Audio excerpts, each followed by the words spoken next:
말씀 누가복음 18장 11절에서 14절 말씀입니다.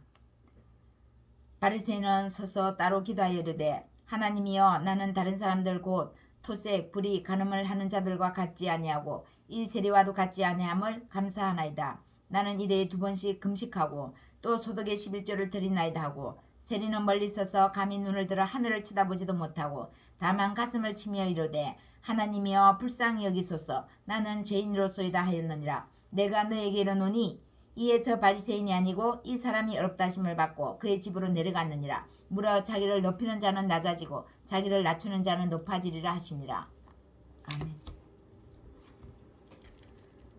저 높은 곳을 향하여 날마다 나아갑니다. 내 뜻과 정성 모두어 날마다 기도합니다. 내 주여 내 발붙드사 그곳에 있게 하소서. 그곳은 빛과 사랑이 언제나 넘치옵니다. 험하고 높은 이 길을 싸우며 나아갑니다. 다시금 기도하오니 내 주여 인도하소서. 내 주여 내 발 붙드사 그곳에 서게 하소서. 그곳은 빛과 사랑이 언제나 넘치옵니다. 내 주를 따라 올라가 저 높은 곳에 우뚝 서 영원한 복락 누리며 즐거운 노래 부르리. 내 주여 내 발 붙드사 그곳에 서게 하소서. 그곳은 빛과 사랑이 언제나 넘치옵니다. 아멘.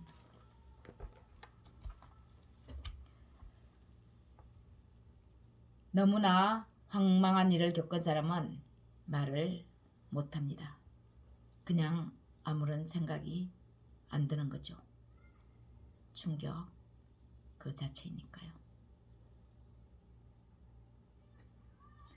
그러나 어렴풋한 어려움을 겪거나 아직 힘이 남아있으면 일의 잘잘못을 가려내느라 많은 말을 하게 됩니다. 예수님은 십자가 앞에서 조용하셨습니다. 네가 하나님의 아들이냐 묻는 그 물음에 딱 한마디 말씀하셨죠. 그렇다. 지금 너희가 내가 그라고 말하고 있지 않느냐. 그 증거를 조목조목 나열하고 있지 않느냐. 너희들 말이 곧 내가 하나님의 아들이라고 말하고 있느니라. 자신의 정체성과 관련한 말씀 외에는 아무런 말씀을 하지 않으셨습니다. 상대하고 싶지 않아서가 아닙니다. 그들을 무시해서도 아닙니다. 예수님은 단지 지금 죄인으로 인류의 죄를 다 짊어졌는데 죄인이 무슨 할 말이 있겠느냐. 그렇게 말씀하시는 것이었죠. 하나님께 자신의 운명을 맡겼던 것입니다. 도살장으로 끌려가는 양은 더 이상 발버둥 치지 않습니다. 그 틀깡능자 앞에서 아무 말 할 수가 없는 것이죠. 마지막 하늘을 향해 눈을 깜빡이며 그 눈 속으로 들어오는 마지막 세계를 담을 뿐입니다. 하나님의 창조의 세계에서 어쩌면 인간이 가장 나약한지도 모릅니다. 세계를 지배하고 다스리고 이끌어가는 인간이 가장 나약하다. 이해가 가시는지요? 높디 높은 푸르는 산맥은 천년만년 그 자리에 높이 솟아있고 넓디 넓은 저 바다는 세월이 유수같이 흘러도 언제나 그 자리를 지키며 몇백 년 유유히 변함없이 흐르고 있습니다. 오래된 소나무, 참나무 등 자연은 우리에게 말을 합니다. 몇백 년 된 거라고. 자연의 힘은 막강하고 또 자연의 아름다움은 어찌 저럴 수 있을까 하고 감탄을 자아내게 합니다. 인생의 연수가 70년, 80년이죠. 많이 살면 100세도 삽니다. 오래 사는 것 같아도 자연의 그 유수한 세월에 비하면 인간의 삶은 잠깐입니다. 그런데 이 잠깐 사는 이 세상에서 얼마나 많은 욕심을 내서 우리는 살아갑니까? 인간의 욕망은 얼마나 강하고 변하지 않는지 오히려 변함없는 강산에 비유합니다. 30년 만에 친구를 만났더니 30년 만에 동창을 만났더니 하나도 변하지 않았습니다. 10년이면 강산도 변하는데 너는 어떻게 하나도 변하지 않았니? 완고함, 완악함은 세월이 흐른다고 해서 없어지지 않는 것을 뜻합니다. 그냥 세월만 흐른다고 해서 사람이 좋게 변하는 것이 아니라는 것이죠. 두 사람이 창조자이자 주권자이신 하나님 앞에서 기도를 하는 장면이 나옵니다. 기도를 들어보니까 두 사람의 삶이 보입니다. 한 사람 바리새인은 성실한 삶을 산 것 같아 보입니다. 꼬박꼬박 절기 때마다 금식기도 하면서 철제된 생활을 했고 소득이 생기면 그 소득의 10분의 1을 창조자이시며 주권자이신 하나님을 반드시 기억하고 생각하고 그 은혜를 갚으며 산 흔적이 보입니다. 그랬다고 또 본인이 말을 하고 있습니다. 그러나 다른 한 사람 세리는 그가 구체적으로 어떤 삶을 살았는지 잘 모릅니다. 그의 상태만 조금 알 뿐입니다. 지금 현재 불쌍한 상태구나. 몹시 큰 말할 수 없는 죄인이구나. 그의 삶을 알 수 있는 것은 이것이 전부입니다.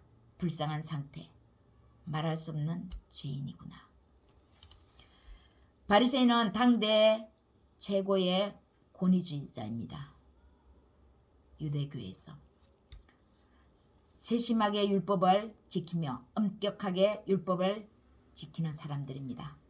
유대인들의 존경의 대상이죠. 기도 속에서도 내용이 드러납니다. 나는 토색, 불이 간음을 하지 않았다. 더군다나 저 세리와 같지 않다. 그러니까 뭔가 세리는 지금 분명 바리새인하고는 다른 위치에 있죠. 그리고 천한 위치에 있다는 것이 느껴지죠. 저 바리새인 세리와 같지 않다고 바리새인이 비교를 하고 있으니까요. 그런데 세리는 감히 눈을 들어 하늘을 제대로 쳐다볼 수도 없습니다. 하염없이 그냥 나를 불쌍히 여겨 주옵소서. 나는 죄인입니다. 라고 하나님께 아뢰고 있습니다. 토색, 불이 간음했는지 안 했는지 우리는 알 수 없습니다. 바리새인이. 구약 성서에서는 행동으로만 나타나는 것을 죄로 간주하고 그 죄에 대한 대가를 처벌했지만 예수님은 간음하지 말라고 하시면서 음욕을 품고 여자를 보는 자마다 남자를 보는 자마다 음욕을 품은 그 자체를 이미 마음에서 이미 간음하였다고 말씀하십니다. 그래서 우리는 바리새인의 저 토색, 불이, 간음은 알 수 없습니다. 했는지 안 했는지 하나님이 아시는 거죠. 그리고 본인이 아는 겁니다. 토색, 불의 모두 다 마음으로 이미 불의를 저지르고 마음으로 이미 남의 것을 탐내고 저지르고 그랬다면 그것은 빼앗은 거나 다름없습니다.